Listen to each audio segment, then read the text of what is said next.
All right, welcome to Bet the Edge. I'm Jay Croucher here with Drew Dinsick. Today, I'm going to get back to a professional sport, Drew. I'm going to talk the NFL, so we have a little bit of time to take a breath from March Madness. Going to welcome in Brad Spielberger of PFF. We'll talk about free agency. We'll talk about Aaron Rodgers, Lamar Jackson, some of the ripple effects in the market, and then we'll close out by talking NBA. But Drew, how are you? How was yesterday from a betting perspective?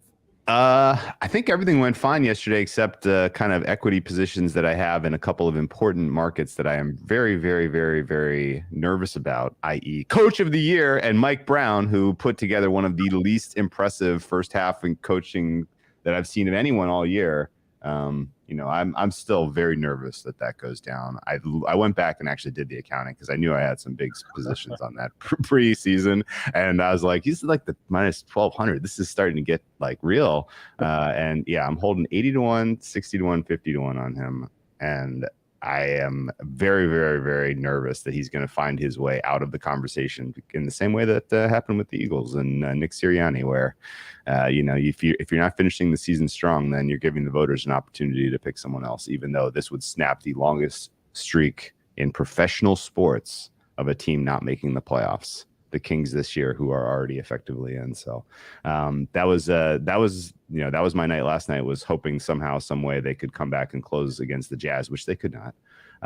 And so then I woke up this morning, been grinding some mocks, been putting some WTA futures in. Best bet on the board, your girl, Ludmila Samsonova, 80-1 to win Miami. 80-1. Yeah. She's unplayable when she's on. Yeah.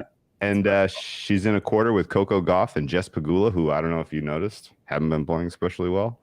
So no reason she can't come out of Q2. Iga, of course, is always live to withdraw with the rib injury that she sustained at Indian Wells. So let's go Ludmila. Ludmila. Yeah, she's broken my heart many a time, but I'm happy to go back to the well and get it broken once more at 80-1. On Mike Brown, you're fine. It's okay. I would not be worried about Mike Brown. Here's the thing. I have a general rule. Basically, when you have multiple voters for the award who are doing podcasts saying, will Mike Brown win unanimously with 10 games left in the season, you're probably okay. I think you just need to protect against like Mark Dagenauer ending the season on a 12-game winning streak. Outside of that, I think Mike Brown will be okay. Even if they slide to the 6th seed, which they're not going to, but even if they do, I would still make him a heavy favorite. So okay, be okay. All right, let's welcome in Brad Spielberger of PFF. Brad, I know you want to do 20 minutes on Patrick Beverley and your resurgent Chicago Bulls, but you're here to talk football, unfortunately. So let's start off with Aaron Rodgers, who will be landing with the Jets. I guess the big question is just how much does this alter the landscape for the Jets in terms of, do you think this vaults them into the same tier as the Bills, Chiefs, Bengals? Are they the 4th best team in the AFC? Where do you think this places them?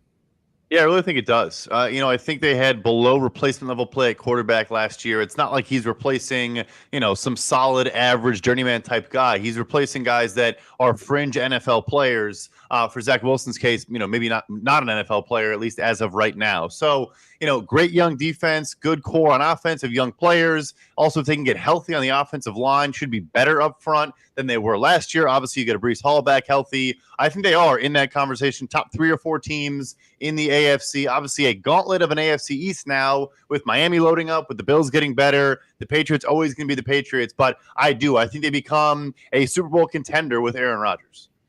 I think that's fair. They had 32nd best quarterback play in the NFL last year, and now if their floor is 12, and they have otherwise one of the most, if not the most talented roster in the NFL, I think that's a fair question.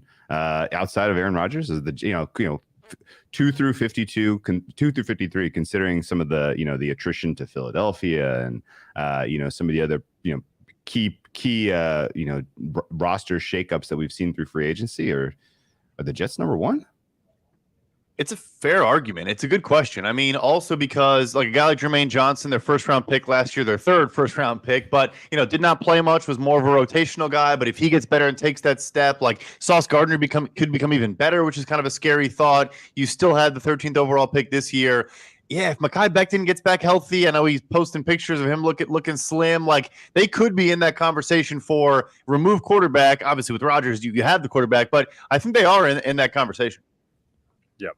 Are we sure the Jets are better than the Dolphins? Because maybe we can talk about it later. Other teams sort of improved, but I think everyone now is anointed the Jets. And my concern would be two things. One, Rodgers was not the same guy last year. I know he's dealing with injuries and everything, but he wasn't, a top 5 quarterback in the NFL, and he's pushing 40 now. And then two, I just always get nervous around teams that are built on top 3, top 5 defenses, thinking back to the 2018 Bears or whatever. And then the next year, they're still excellent, but you don't get the same turnover luck.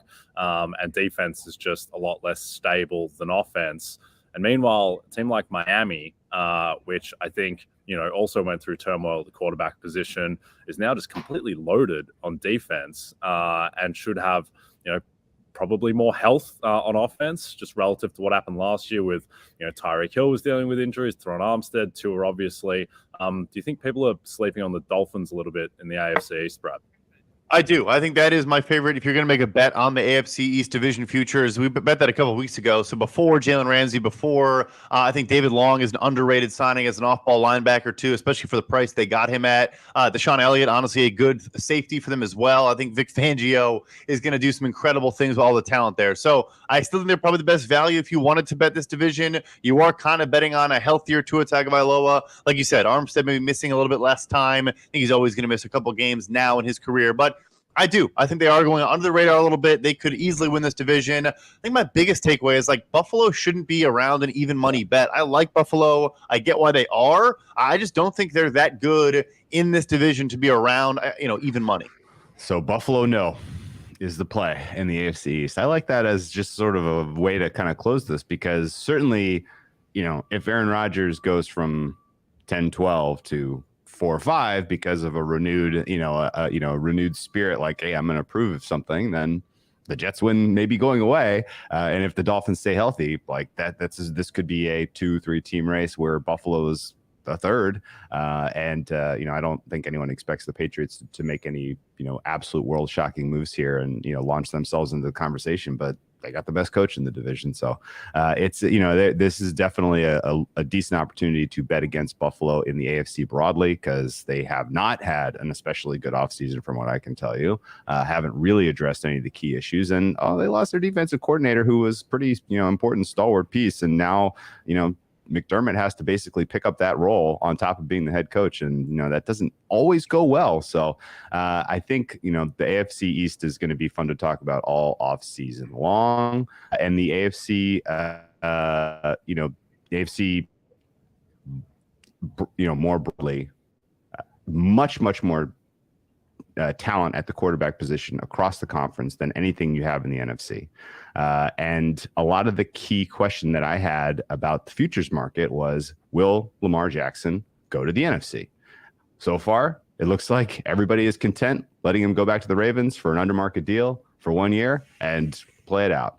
And I have to say it's frustrating to see, because I don't really feel like he's getting a fair shake here. But are you getting the sense that Lamar Jackson ultimately goes back to the Ravens and keeps the AFC this extremely quarterback top heavy conference? I do. I think if I had to place a bet right now on what outcome I think is most likely, does he sign an offer sheet somewhere else? And does the Ravens not match it? Does he sign an offer sheet and someone does match it? Or does he just play on a 1-year franchise tag for $32.5 million? I would bet on the third option there. I really think that's what we're going towards, a Kirk Cousins-esque approach here, where Lamar is not going to sign a dotted line unless it has, precedent shattering, joining Deshaun Watson, but, a truly different contract than we've seen across the entire NFL. I think that is what's going to happen, which I agree. It is frustrating for a lot of reasons. I mean, like you mentioned too, just the quarterback landscape. I think Dak Prescott and Jalen Hurts are the best quarterbacks in the NFC, and if you list the entire NFL, they're around 10th. It's crazy right now, the disparity. If, of course, we shift Rodgers to the Jets, it's crazy. You, as kind of a salary cap and sort of contract maven, does Lamar Jackson have any leverage at this point? Is there any way that we get to training camp and it's literally like he's not going to sign that tag because he's willing to literally do the Le'Veon Bell type of move here? because he is that determined not to play for Baltimore anymore.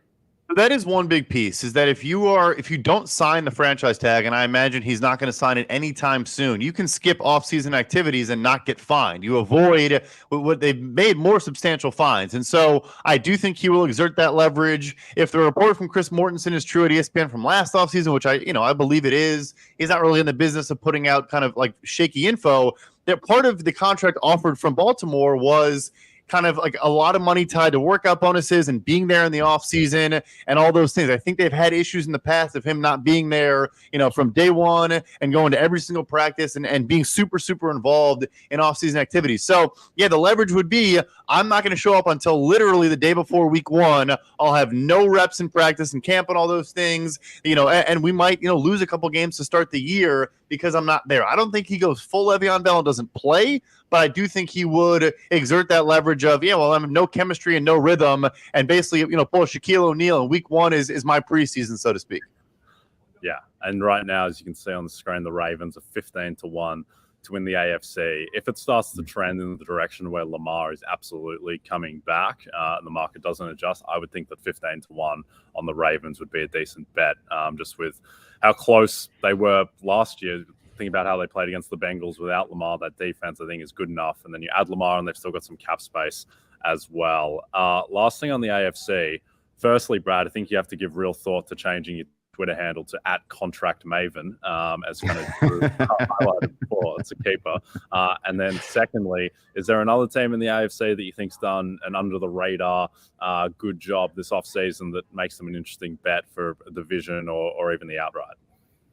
It kind of goes counter to the Ravens point there, which I don't disagree with, but I think Cleveland's had maybe my favorite free agency across the NFL. I know we fall in love with the big splash moves, and you can say, all right, the Bears or the Falcons or whoever had the quote-unquote best free agency, but when you're talking about mid-tier moves that address glaring weaknesses, for me, no one has done a better job than Cleveland. With Dalvin Tomlinson, they had the lowest graded run defense among interior defenders for us last year by a mile. Dalvin Tomlinson brings a remarkably high floor as a run defender if they shift him back to more of a one technique nose tackle type player. If not, and he still plays more of a 3-tech like he was in Minnesota, still a good run defender and brings some pass rush juice. And then Ogbonnia Okoronkwo, for me, the edge rusher they signed to a 3-year deal. From week 7 on last year, he was top 10 for us in pressure rate and pass rush win rate, was phenomenal during that stretch. Fits better in a 4-3 defense, I believe. I think Jim Schwartz, the new defensive coordinator, is also an underrated addition. And of course, last but not least, you bring in Juan Thornhill, who I think is a good, mid-tier safety as well. So the middle of their defense and a second pass rusher opposite Myles Garrett, to me, was what was holding them back from being A, good on defense, and B, just a good team overall. I think they knocked it out of the park in that area, and I do think they're an interesting team. You need Watson to start playing like he did, 3 years ago at this point. But if he does, that roster is pretty loaded. Yeah, I'm with you, but I think right now the best futures bet on the board is probably Cleveland at 22-1, 25-1, that type of range to win the AFC, just because there is a material chance that they're just going to conjure up having a top 5 quarterback in the NFL. Like Deshaun Watson is young enough where that can't be dismissed. Obviously, he didn't look great at the end of last season, but still, he's going to be better than that, and he has as much scope as anyone. Drew, any interest in Browns 22-1?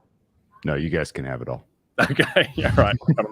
I just real quick, Watson doesn't fit with what the Browns have in terms of talent and identity on offense. I don't think they really like him in the locker room, and I don't think that really Stefanski can get the most out of him that you saw when he was kind of carrying a really bad Texans team in a much weaker conference at that time. So I agree with all Brad's points in this defense. Just upgrading the defensive coordinator is going to help, let alone all the talent they added. But the offense still spooks me. Okay. Well, I don't really want to ride with Watson and be on that side of the table. I'm sure Brad doesn't want to either, but if that's how it's going to be, that's how it's going to be. All right, before we get to the NFC, a reminder to download the Rotoworld app to receive breaking player news all season long. Stay ahead of the competition by favoriting players on your roster, get the latest injury updates, player news, and much more delivered right to your phone. It's available in the App Store today. Also today, the Detroit Lions are the favorites to win the NFC North, which is an interesting turn of events. Certainly not what anyone probably would have expected 12 months ago, but with Minnesota, the pieces that they've lost and just the expected regression where I'm not sure they were even better than the Lions last season, despite the disparity in record. Green Bay obviously losing Rodgers and the Bears coming from the worst record in the league makes the Lions favorites. Do you agree, Brad, that the Lions should be favorites in the NFC North?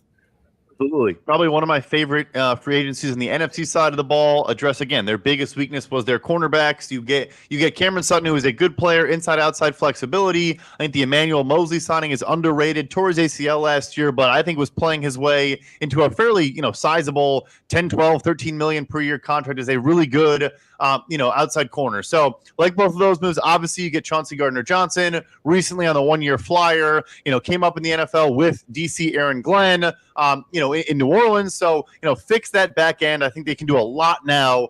Still need to fix the interior of the defensive line a little bit. And I think you do need to do something at receiver, either bring back DJ Chark. I think they maybe get in the mix of trading for someone, or of course they have 2 top 20 picks to address that. So I agree with it. And I think they're a, sneaky NFC contender as well.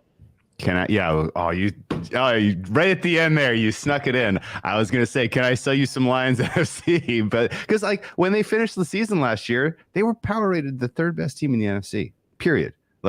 Anyone who was winning, betting football last year would have told you, yeah, they're probably the 3rd best team and they're out of the playoffs. So, tough luck. I know currently they're 4th, so that's not crazy, but 10-1 seems like a little bit of a favorable bet on them for the NFC because, certainly the 2 teams at the top, the Niners and the Eagles, a decent amount of attrition to the roster in terms of talent with the free agency has kind of picked them apart. Although I think they did as good a job as any team in that situation could to kind of keep the pieces together without really overextending themselves.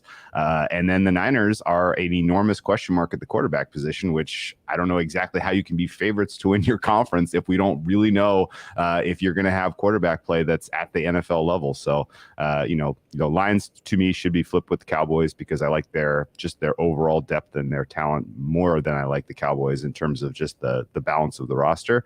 And I think they're a lot closer to the Eagles and the Niners in the market currently makes them. So Lions 10-1 range, I think is a fun one to put in your pocket because they have some decent draft capital too. By the way, they get to pick 6th, and they could find sort of the key piece that really kind of ties the entire defense together, and then all of a sudden they're off and running. So Lions are for real. The other kind of interesting team to talk about in the NFC because they, number one, were at the top of the draft and had all of this, opportunity to, accumulate capital. But, oh, by the way, they needed it.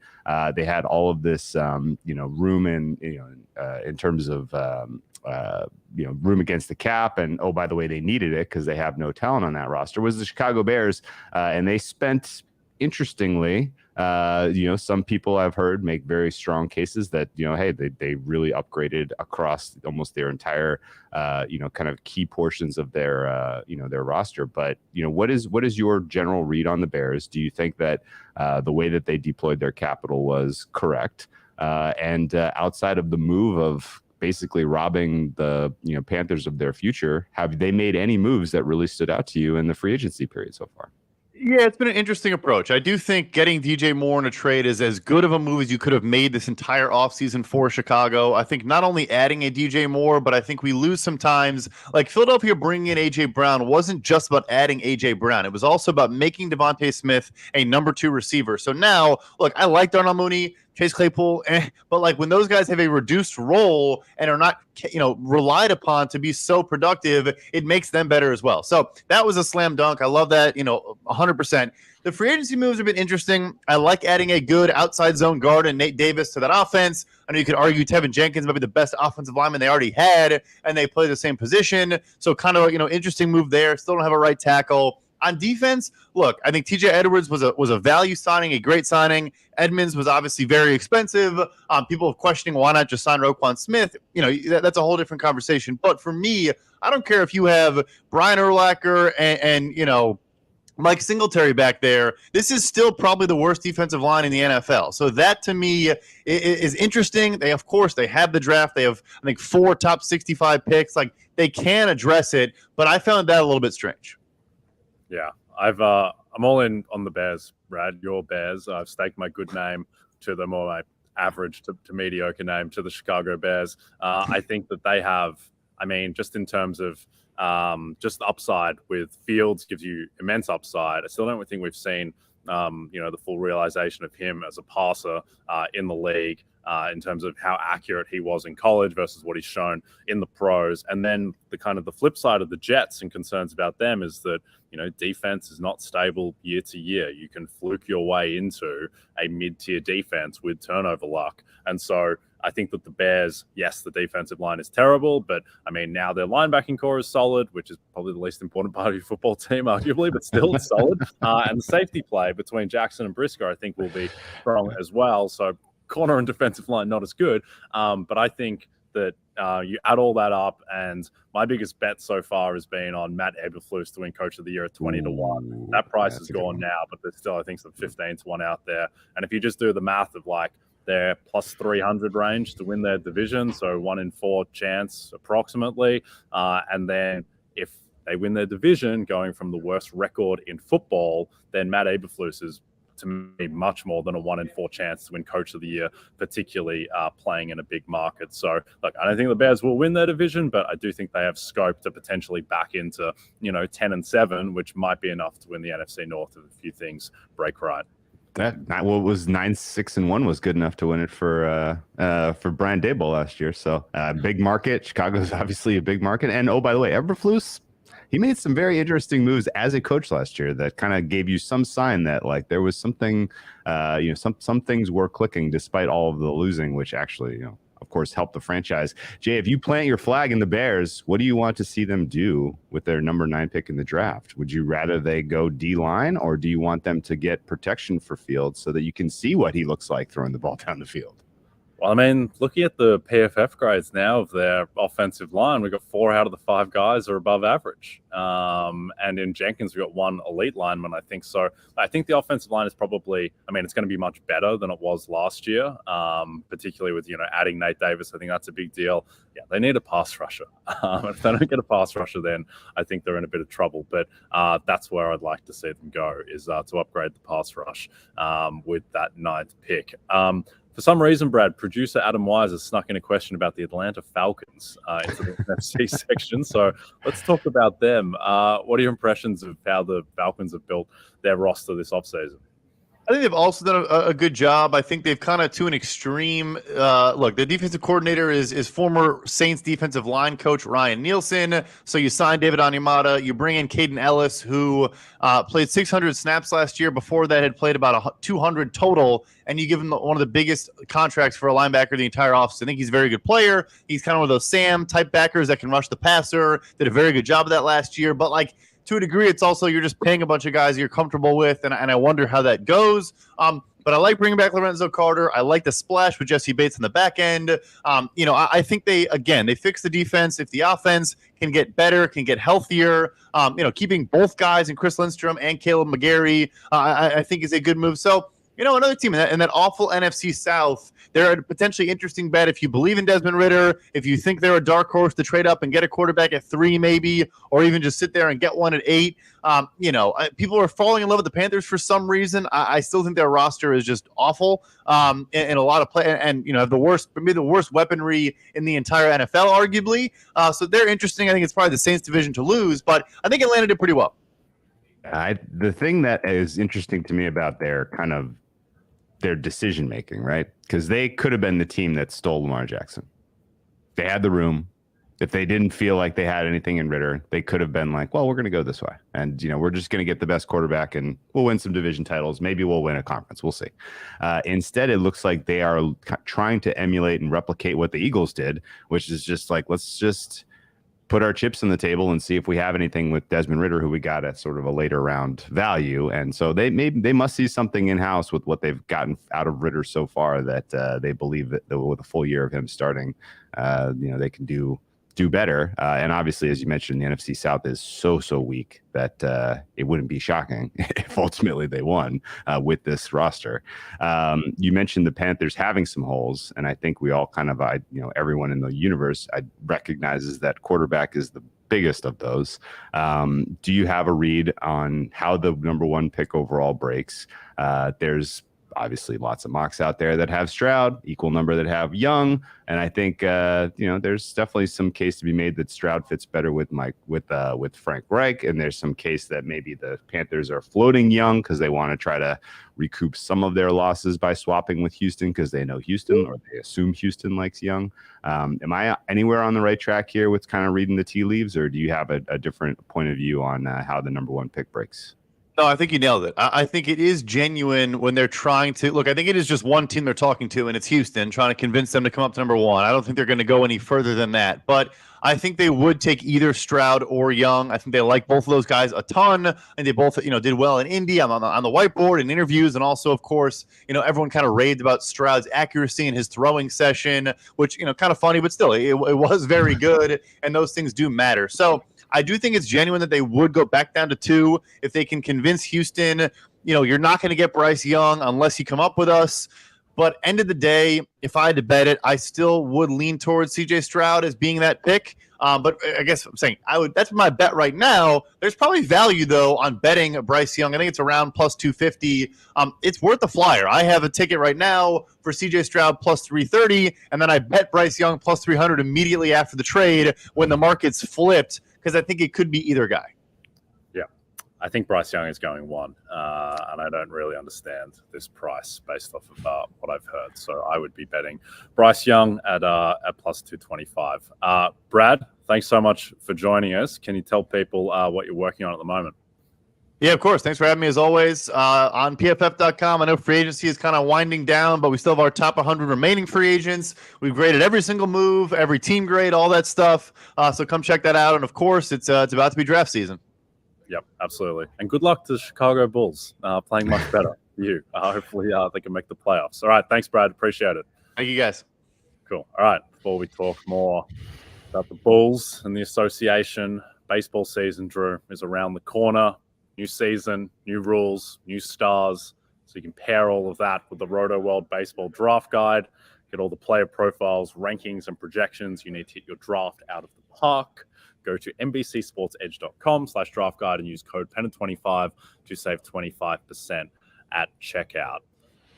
NBA tonight, Drew. Firstly, pretty eventful day in the NBA yesterday. There's a few things kind of happening.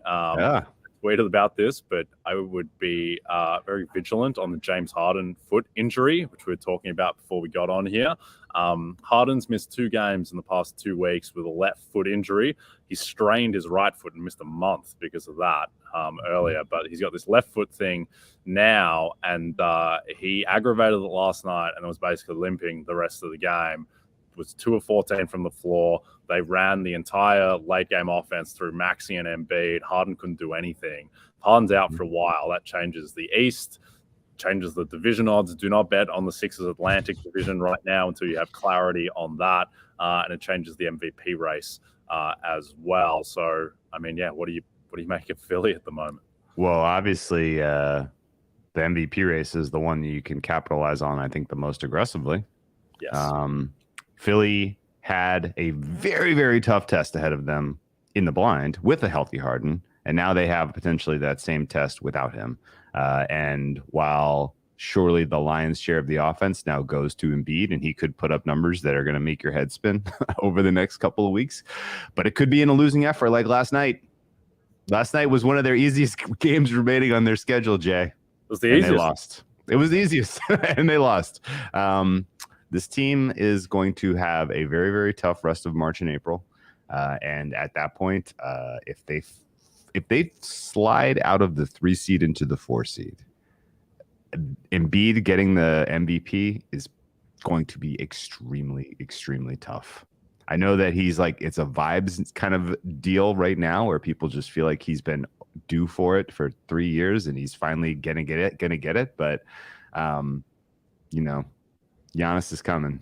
And if he's got the clear 1 seed in the Eastern Conference and he beats Embiid head to head, like we talked about on April 2nd, then I think that flips it. Yeah. I think yesterday I said I made fares like Embiid plus 125, Giannis plus 150, and Jokic plus 550. last night was, I think, really significant. And the thing to remember is that with these injuries, like the news breaks the next day a lot of the time. Like when Harden did his foot and was out for a month, he finished that game. Yeah. And also you think about like the same team in the playoffs last year, Joel Embiid gets hit in the face by, I think, Pascal Siakam in game 6 against Toronto, just kind of closes the game and is fine, but says late, like on radio after the game, he's like, I think I broke my face, but no one just picks up on it and just kind of goes completely under the radar. Whereas like you look at like Sixers Twitter is freaking out, but I don't think that's had like national seep through in a way that changes the odds. Like Harden might be fine. He might play next game. He also might be out for 3 weeks. So the fact that there is that material chance that he's out, that needs to shift the odds, and nowhere in the market has moved a cent. And that's just wrong, because you have to bake in, one, they lost the game and the winning streak's over, so that's material. And then two, if Harden's done, then that's a real problem. So that is definitely something to monitor, and I think to take advantage of by betting Giannis now. He's the one. I wouldn't even if Harden's out, I wouldn't be that interested in Jokic at plus 300. I think that Giannis is the play. All right, so card for tonight. First one that leapt out to me is the Oklahoma City Thunder, plus 6.5 against the Clippers, which I don't really understand. And also, I don't think Paolo Banchero is home for Rookie of the Year anymore. Whoa. Stuff that has come out lately about Jalen Williams. There we're talking. There you go, Devin, jumping in. Why are we talking NFL when there's still Jalen Williams 25-1 prices listed? There was a podcast yesterday that Zach Lowe released with Chris Herring, which had some ripple effects across a couple of markets. One, Lowe and Herring both said that Emmanuel Quickley is the favorite to win Sixth Man of the Year, which is pretty material, given that they are pretty big voices in the space. But still Quickley plus 200 around, which I think is just completely wrong. And then two, Zach Lowe said that Paolo Banchero better finish strong if he wants to win Rookie of the Year. And Jalen Williams, who JJ Redick also did a podcast about Jalen Williams and his surge into Rookie of the Year. I still think Paolo is going to win and probably win comfortably, but I thought Paolo was off the board 2 weeks ago. Now I think he's like minus 1,500, minus 2,000, that type of range. But Jalen Williams is the entirety of the other side of that. And so I think he's around 20-1 fair. And if you can get better than that, I think that's a bet. Do you think it's done? Man, I do. I agree that the Jalen Williams is the clear number 2 rookie by my numbers, but the margin is still pretty meaningful in terms of some of the advanced stats. And I also think it's a little bit of like it's a contrarian pick to say Williams ought to be the guy, the best rookie. Balance of work, Banchero clearly better, I think, over the entirety of the regular season. And this is, of course, somewhat conditional on Oklahoma City not getting a 6 seed, right? Like if Oklahoma City actually does pull off the impossible and gets into the playoffs picture in the Western Conference without a play-in game, now all bets are off on a lot of awards, right? People are just going to be falling all over themselves. Can you freaking believe Oklahoma City did this? And Daigneault's live for coach, getting some coach votes. Shea is back into the most improved race, and of course Jalen Williams is going to get some consideration for rookie. But I don't think enough people have seen him play enough games to really flip him over Paolo. And Paolo has done some pretty incredible stuff this season, so I think he warrants the award. But it's worth taking a flyer on. I think with Jalen Williams, the thing is that like Paolo's efficiency now is just completely tanked. Like he's shooting 42% from the floor, 28% from 3, below average from the line, really high turnovers. His like EPM is now completely tanked, where Jalen Williams beats him in Raptor, beats him out of the park for efficiency. The argument would be that Jalen Williams doesn't have nearly the load that Paolo has, and I think that's what will ultimately tip it to Paolo, in addition to scoring 20 a game, while Jalen Williams is at like 13.5 or whatever. But on his current trajectory, Jalen Williams is going to end up around 14.5 points per game. Paolo might slide into the 19s. The Magic are not going to be in the play-in. So if OKC get the 6th seed, and Jalen Williams is much more efficient and finishes on a tear, which he's on at the moment, And Jalen Williams is going to get at least 2 games that Shea sits on back-to-backs. And when Shea sits, Jalen Williams just goes off. It becomes his team. So I don't know. I think it's worth a fly. I wouldn't be super excited at 20-1, but if you can get above that, I mean, there was some 50-1 available yesterday, which I think is a decent bet. But yeah, don't think it's going to happen, but worth a flyer. Best bet for you tonight, Drew. I'm with you on Oklahoma City. Okay. I think market is against us, by the way. It's out to 7 now. So some players not with us. But +7, I think, is a play on OKC, and a lot of it just comes down to this team they're better than the market, thinks, by about 2 points right now. And Clippers are a wild card. You don't know what kind of effort you're going to get out of these guys, so could entirely see OKC getting a win here. Yep, Thunder up. I like it. Thunder to make the play-in. I think it's still also a good bet. I don't know why the Thunder have longer odds than the Jazz to make the play-in. Which I don't agree with at all. I think they will be in. All right. Don't forget to check out NBCSportsEdge.com for more information to help you with your wagers. Thanks for those watching on the NBC Sports YouTube channel. And if you're listening to us in podcast form, don't forget to rate and subscribe us. Thanks again to Brad Spielberger for joining. From Jay Croucher and Drew Dinsick. We'll see you tomorrow.